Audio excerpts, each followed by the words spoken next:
दोस्तों 2000 के नोट बंद हो चुके हैं। अगर आपको भी ऐसा लगता है तो आप अपनी जगह पर बिल्कुल गलत हैं, क्योंकि दोस्तों 2000 के नोट बंद नहीं हुए हैं, सिर्फ 2000 के नोटों की प्रिंटिंग बंद हुई है, और वो भी अभी नहीं हुई है, वो 2018-2019 से ही इनकी प्रिंटिंग बंद हो चुकी थी। तू समझा? हाँ। नहीं, तू समझा नहीं। तो फिर दोस्तों अब आप सोच रहे होंगे तो अभी हुआ क्या है। तो अभी दोस्तों सिर्फ इतना हुआ है कि आरबीआई ने बैंक्स को एडवाइस दी है कि अब आपके यहाँ पर अगर कोई भी पैसे निकालने आता है या इवन देन आपके एटीएम से भी पैसे निकालता है तो आप लोगों को उनको 2000 के नोट्स नहीं थमाने हैं हाथ में। अरे देवा, ये गड़बड़ है बाबा। वैसे दोस्तों अभी के लिए तो आरबीआई एंड गवर्नमेंट दोनों ने क्लियरली कहा है कि 30 सितंबर 2023 तक तो ये नोट प्रॉपर तरीके से लीगल टेंडर रहने वाले हैं। तब तक के लिए दोस्तों आप लोगों के पास प्रॉपर चांस है कि आप लोग बैंक में जा करके अपने 2000 के नोट एक्सचेंज करा सकते हैं। अब दोस्तों ऐसे में बैंक्स के ऊपर बहुत ज़्यादा प्रेशर ना आ जाए तो इसकी वजह से आरबीआई ने क्या निर्णय लिया है कि आरबीआई के जो 19 रीजनल ऑफिस होते हैं ना, वहाँ पर भी उन्होंने 2000 के नोट चेंज करने की जो फैसिलिटी है वो उपलब्ध करा दी है। तो दोस्तों अगर आपके घर के आसपास भी कोई आरबीआई का रीजनल ऑफिस है तो आप वहाँ पर जा करके भी अपने 2000 के नोट चेंज करा सकते हैं। हालांकि दोस्तों एएनआई ने तो अपनी तरफ से कहा है कि 2000 के नोट सितंबर 30 के बाद भी लीगल टेंडर रहेंगे, इतनी जल्दी वो मार्केट से नहीं जाने वाले। अब दोस्तों ये कम्प्लीटली आपके ऊपर बात रहेगी कि आप एएनआई की सुनने वाले हैं या फिर आरबीआई और गवर्नमेंट। हालांकि दोस्तों यहाँ पे एक कैपिंग जरूर लगाई गई है कि आप एक बार में सिर्फ 10 नोट ही जा करके एक्सचेंज करा सकते हैं। और दोस्तों गवर्नमेंट ने अभी अपनी तरफ से ये भी मेंशन नहीं किया है कि जब आप लोग वहाँ पर जाएंगे अपने नोट एक्सचेंज कराने के लिए तो वहाँ पर आधार कार्ड या फिर कोई और आईडी कार्ड मांगा जाएगा या फिर नहीं। और अगर दोस्तों ऐसा होता है कि वहाँ पर आधार कार्ड या फिर कोई और आइडेंटिटी कार्ड मांगा जाता है तो वहाँ पर उनको बहुत बड़ी समस्या आने वाली है, जिन्होंने काला धन अपने यहाँ पे जब्त कर रखा था। क्या बोला तूने? और दोस्तों अब तो अपने यहाँ के बिजनेसमैन एंड बड़े बड़े कॉर्पोरेट हाउसेस को भी ये पता लग गया है कि इंडिया में कभी भी डिमोनेटाइजेशन जैसी समस्याएं आ सकती हैं, तो अब वो भी अपने पास बहुत ज़्यादा कैश नहीं रखते। Not bad, not bad. But जो भी है दोस्तों अभी बहुत ज़्यादा पैनिक करने की बात नहीं है। और आरबीआई ने जो अपनी नोटिफिकेशन निकाली वहाँ पर आरबीआई ने क्लियरली लिखा है कि 2016 में जैसे ही इंडिया ने डीमोनेटाइजेशन किया तो वहाँ पर नोट्स की बहुत ज़्यादा कमी पड़ गई थी। इसकी वजह से इंडिया को बहुत बड़े नोट छापने पड़े, 2000 के नोट्स, ताकि लोगों के पास कैश बना रहे।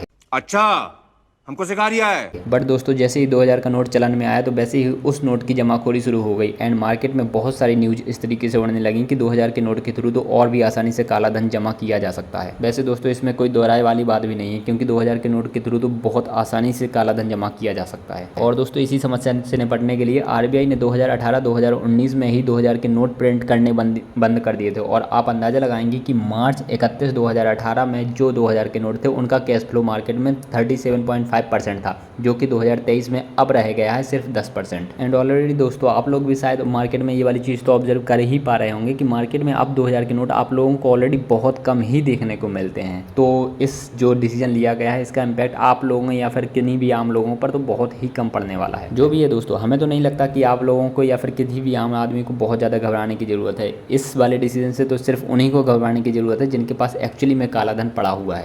समझ रहे हो? समझ रहे हो आप? समझ रहे हो? वैसे दोस्तों 2000 के नोट बंद किए जा सकते हैं, इसकी आशंका तो बहुत पहले से ही लगने लग गई थी, क्योंकि सुशील मोदी जो कि बीजेपी की एमपी हैं उन्होंने पार्लियामेंट में खड़े होकर के क्लियरली कहा था कि 2000 के नोट ब्लैक मनी को बढ़ावा देते हैं, इसकी वजह से इसको बंद कर देना चाहिए। इसके अलावा दोस्तों एबीपी लाइव ने लाइव पोल भी चलाया और वहाँ पर उन्होंने आम आदमियों से पूछा कि हमें क्या करना चाहिए, 2000 के नोट बैन करा देना चाहिए या फिर नहीं। तो 65% लोगों ने कहा कि हाँ हमें इन नोटों को बैन करा देना चाहिए एंड 21% लोगों ने कहा इनको बैन नहीं कराना चाहिए और 14% लोगों ने कहा हमें पता नहीं है। और दोस्तों अभी तो गवर्नमेंट का ये भी मानना है कि फेक जो 2000 के नोट हैं वो भी धीरे धीरे से सर्कुलेशन में आने लग गए हैं। तो इस वाले डिसीजन के बाद वो वाले सर्कुलेशन में आने की समस्या तो बिल्कुल खत्म हो जाती है। वैसे दोस्तों जो भी है इस टाइप के डिसीजन इनकम टैक्स पेयर्स की संख्या जरूर बढ़ा देती है, क्योंकि 2016 नोटबंदी से पहले इनकम टैक्स पेयर्स की संख्या जितनी थी और 2023 में इनकम टैक्स पेयर्स की संख्या जितनी हो उसमें क्लियरली 1 करोड़ से ज़्यादा अंतर है। जहाँ दोस्तों एक तरफ 2016 में इनकम टैक्स $2.58 ट्रिलियन कलेक्ट किया जा रहा था, वहीं फाइनेंशियल ईयर 2022 में $6.73 ट्रिलियन का इनकम टैक्स कलेक्ट किया गया है। यहाँ पर दोस्तों मैं कॉर्पोरेट टैक्सेस की बात ही नहीं कर रहा हूँ, यहाँ पर प्योर इनकम टैक्स कलेक्शन की बात की जा रही है। वैसे दोस्तों अदर पार्टीज ने भी गवर्नमेंट के इस डिसीजन पर बयानबाजी शुरू कर दी। उन्होंने कहा बेकार है भैया, मैं तो टूट गया मैं तो अब खत्म हो गया यार, मैं तो कि जहां 2016 में 2000 के नोट छापे गए थे ये एक गलत डिसीजन था और अब उस चीज़ को रिवर्स कर देना एक बैंड एड है। वैसे जो भी है दोस्तों, आई होप आप लोगों को पूरी कहानी बहुत अच्छे से क्लियर हो गई होगी एंड मैं अपनी तरफ से आप लोगों को बहुत अच्छे से कन्वे कर पाया हूँ कि 2000 के नोट के साथ एक्चुअली में हुआ क्या है। एंड दोस्तों कमेंट में अपनी राय लिखकर जरूर बताइएगा कि आप लोगों को गवर्नमेंट का ये डिसीजन कैसा लगा।